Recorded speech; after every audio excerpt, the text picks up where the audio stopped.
जो सूरह निसा की आयत में अर्रिजाल कव्वामून अला निसाए, ठीक है, ये आगे जाके एक है वज़रिबू हुन्ना। वज़रिबू इसके बाद आया है? नहीं, उसके फज़रिबू होगा। बिमा फज़लुल्लाह बाज़ुहुम अला बाज़िम व बिमा अनफ़क़ू मिन अम्वालिहिम फ़स्सालिहातु ख़ानितातुन हाफ़िज़ातुन लिल-ग़ैबि बिमा हफ़िज़ल्लाह वल्लाती तख़ाफ़ूना नुशूज़हुन्ना फ़इज़ूहुन्ना वहजुरूहुन्ना फ़िल मज़ाजि'i वज़रिबूहुन्ना। तो ये वज़रिबूहुन्ना की इसका आपने कवाम से क्यों जोड़ा है? अल्लाह ताला ने तो सारे मुसलमानों को कवाम बनाया है अल-नास, तो ये डंडे उठा के मारते फिरेंगे उनको?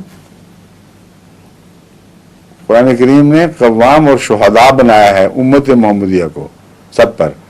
मौलवियों को एक और दलील आपने पकड़ा दी, उठाओ डंडे और मारो कूटो, बीवियों को भी ना छोड़ो और दूसरों को भी ना छोड़ो। कवाम का हरगिज़ ये मतलब नहीं है। कवाम का मतलब है इस्लाह अहवाल के लिए कोशिश करने वाला और उस पर निगरानी करने वाला, उसके ज़ेर नज़र जो हैं उनको सीधे रास्ते की तरफ हदायत देता रहे। सबसे बड़े कवाम तो मोहम्मद रसूलुल्लाह सल्लल्लाहु अलैहि वसल्लम थे। आपने तरबियत के लिए डंडे कब उठाए हैं? इसलिए वो जो बाद में आने वाली चीज़ है उसको कवाम से हरगिज़ ना जोड़ें। ये कुरान करीम के मज़ामीन का हुलिया बिगाड़ देगी बात, इसका कोई ताल्लुक ही नहीं है कुरान करीम के मज़ामीन से। वो और मज़मून है। वो मज़मून ये है कि अगर औरतों से तुम नुशूज़ देखो, जिसका मतलब है कि वो कपतियाँ हों, वो तुम्हारे खिलाफ उठ खड़ी हों और तुम्हें उनसे मुसीबत पड़ी हुई हो, गाली गलोच कर रही हैं, हर वक्त का कपत लगाया हुआ है, उस वक्त भी मारने का हुक्म नहीं है। फरमाया है उस वक्त तुम यूं करो कि उनको समझाओ, सुलह करने की कोशिश करो, अगर यानी इस्लाह की कोशिश करो। अगर इस्लाह नहीं होती तो उनको अपने बिस्तरों में अलग कर दो, यानी खुद भी उनसे अलग हो जाओ, कुछ अरसा तक इसी तरह रहो। और ये वो सज़ा है जो मर्द को ज़्यादा मिलती है, औरत को कम मिलती है, क्योंकि मर्द को औरत से तस्कीन हासिल करने की ज़रूरत ज़्यादा है। इसीलिए कुरान करीम ने ये नहीं फरमाया कि मर्द औरतों को खामन दिए ताकि उनसे वो सकीनत हासिल करें। मर्दों को फरमाया है कि तस्कुनू इलैहा, ताकि तुम उनसे सकीनत हासिल करो। तो ये एक तभी मामला है, इसमें औरत से ज़्यादा मर्द मुहताज रहता है जहाँ तक सकीनत का ताल्लुक है। और वो सज़ा किसको मिली? ज़्यादा इसको मिली। वो जो पहले हर वक्त बकवास किया करती थी, शोर मचाया रखा था घर में, वो तो अमल में आ गई होगी जो छुट्टी हुई इस मुसीबत से।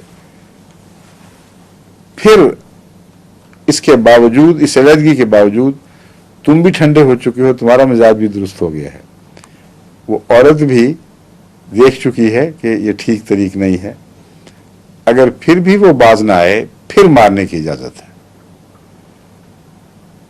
और मारने के मतलब रसूल सल्लल्लाहु अलैहि वसल्लम की हिदायत है किस हद तक मारने की इजाज़त है। अब ये जो मारने की इजाज़त है इन सब शर्तों से मशरूत है। जो दुनिया में अक्सर लोग मारते हैं वो इन शर्तों के ऊपर चल के कभी भी नहीं मारते। इसलिए कुरान ने जो हिफाजत की औरतों की कि इश्तियाल में आके कोई ना उनको मारे, जो वो नुशूज़ कर रही हैं हरगिज़ हाथ नहीं उठाना, सब्र कर जाना है और ये सारे ज़राए इख्तियार करने हैं, ये औरतों की हिफाजत हो रही है मर्द के इश्तियाल से।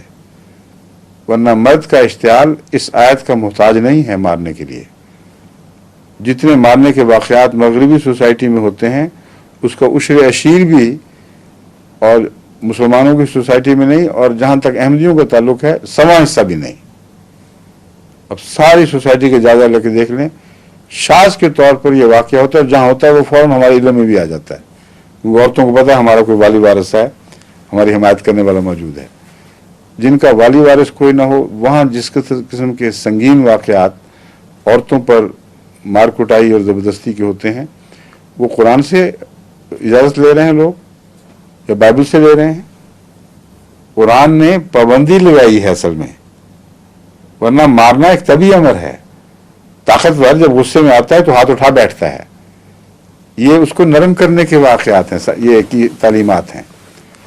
और इनसे गुजरने के बाद अगर फिर भी ज़रूरत पड़े तो फिर पुलिस से मरवाओगे उसको या खुद मारना बेहतर है? फिर यही सिर्फ सवाल रह जाता है।